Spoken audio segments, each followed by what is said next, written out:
और तौसीफ अब आपके पास आता हूं। देखिए, जब राज्यपाल ये बात कहे कि राज्य में अलकायदा जैसा आतंकी संगठन है तो सरकार पर कितना बड़ा सवाल है। फिर वो कह रहे हैं कि निष्पक्ष चुनाव हो, तो उनका क्या इशारा है? क्यों निष्पक्ष चुनाव नहीं हो सकता पश्चिम बंगाल में? नहीं, देखिए, राज्यपाल जी एक बीजेपी द्वारा अपॉइंटेड गवर्नर है और वो बिल्कुल अपना एक पॉलिटिकल साइड लेकर के बात कहते हैं, तो इसमें कोई शर्म वाली बात नहीं है। ओपनली उन्हें कहना चाहिए कि हाँ, वो बीजेपी का कैंपेन कर रहे हैं और ये तो जनता समझती है।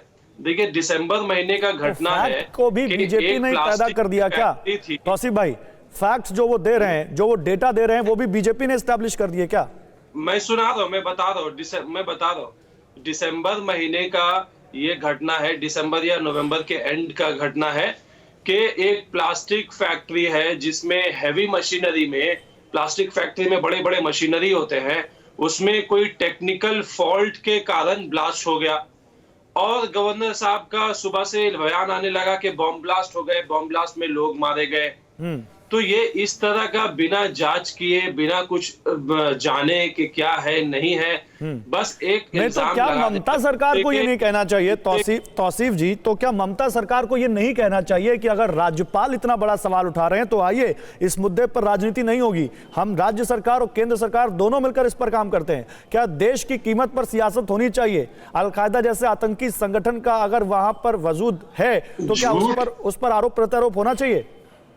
ये झूठ के बिना पे, देखिए, ये चाणक्य नीति के हिसाब से इलेक्शन के दौरान झूठ को औजार की तरह इस्तेमाल किया जा रहा है।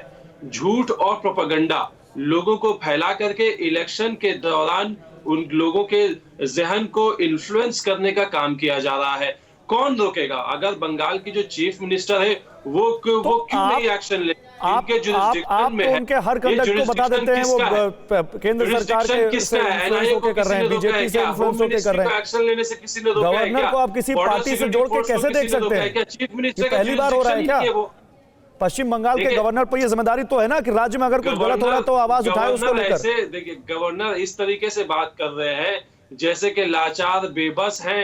गवर्नमेंट ऑफ इंडिया जो है वो ममता बनर्जी के पास में है, होम मिनिस्ट्री ममता बनर्जी के पास में है, border security force Mamata Banerjee के पास में है, एनआईए जो है ममता बनर्जी के पास में है। चलिए आते हैं इस पर, लेकिन देखिए एक और मुद्दा है, देखिए इस पे भी बात करेंगे। देखिए वाकई आप सही सवाल उठा रहे हैं। एनआईए तो केंद्र सरकार के पास है, लेकिन सीबीआई तो केंद्र सरकार के पास थी। जब गई थी वहां पर राजीव कुमार को अरेस्ट करने, तो क्या हुआ था पश्चिम बंगाल में? भूल गए आप उस वक्त क्या हुआ था? राजीव कुमार कोई अलकायदा है? गिरफ्तार नहीं, मैं सेंट्रल एजेंसी के कंडक्ट की बात कर रहा हूं। राजीव कुमार एनआईए नहीं है, लेकिन राजीव कुमार आरोपी तो है। उनको जब सीबीआई ड्रिल करने गई थी तो आप ही बताइए, ममता बनर्जी धरने पर बैठ गई थी। क्या एक राज्य के मुख्यमंत्री को यह शोभा देता है कि केंद्र सरकार की कोई एजेंसी वहां जा रही है तो आप उसके अगेंस्ट धरने पर बैठ जाइए? नवंबर या दिसंबर 2019 में याचिका फाइल किया सीबीआई ने राजीव कुमार। सर, बात ये नहीं है कि राजीव कुमार क्या है क्या नहीं है, बात ये है कि आप कह रहे हैं कि केंद्रीय एजेंसी केंद्र सरकार के पास है तो पश्चिम बंगाल सरकार काम कहाँ करने देती है? पश्चिम बंगाल में उनको 3 आईपीएस अधिकारी को डेपुटेशन पर बुलाया गया, केंद्र में भेजा आपने। 3 आईपीएस अधिकारियों को डेपुटेशन पर बुलाया गया, क्या पश्चिम बंगाल की सरकार ने रिलीज किया उनको? बताइए। आप बड़ी बातें कह रहे हैं कि ये एजेंसी उनके पास है, ये एजेंसी उनके पास है। क्यों नहीं रिलीज किया ममता सरकार ने? क्यों नहीं छोड़ दिया उनको? इतना ही अगर आप संविधान मानते हैं तो प्रोटोकॉल को फॉलो नहीं करेंगे क्या? संविधान प्रोटोकॉल क्या कहता है बताइए?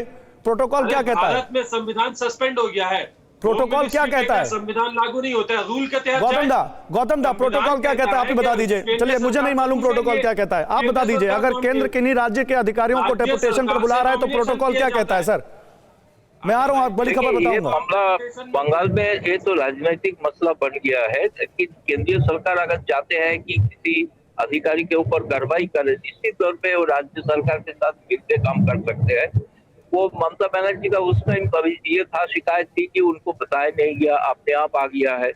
लेकिन इसलिए केंद्र सरकार राज्य सरकार मिलके ही अगर कोई किसी दोषी है, आरोपी है, उसके ऊपर कार्रवाई करने में राज्य सरकार को भी उसमें सहयोग करना चाहिए। अब इसके बाद भी कुछ कहने को रह जाता है क्या? ठीक है दादा, मैं आता हूं आपके पास और आपके पास भी आता हूं प्रेम शुक्ला। लेकिन एक और बड़ी खबर, मां भारती के सपूत को बंगाल में बारी कहा जाता है।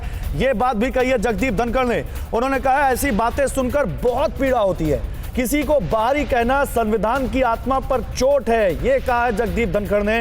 हम सब मां भारती के सपूत हैं, ये कहा है उन्होंने। सुनिए। पश्चिम बंगाल में मां भारती के सपूत को बाहरी कहा जाता है क्योंकि वो पश्चिम बंगाल की भूमिका नहीं है। मुझे पीड़ा होती है।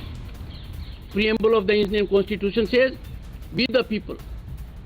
जब जलियांवाला बाग में द टेरिबल मैसेकर हुआ, कभी गुरु रविन्द्रनाथ टैगोर हजारों किलोमीटर दूर he renounced his title। क्यों? हम सब मां भारती के सपूत हैं। परवाह देश की, सोमवार से शुक्रवार रात 10 बजे TV9 भारतवर्ष पर।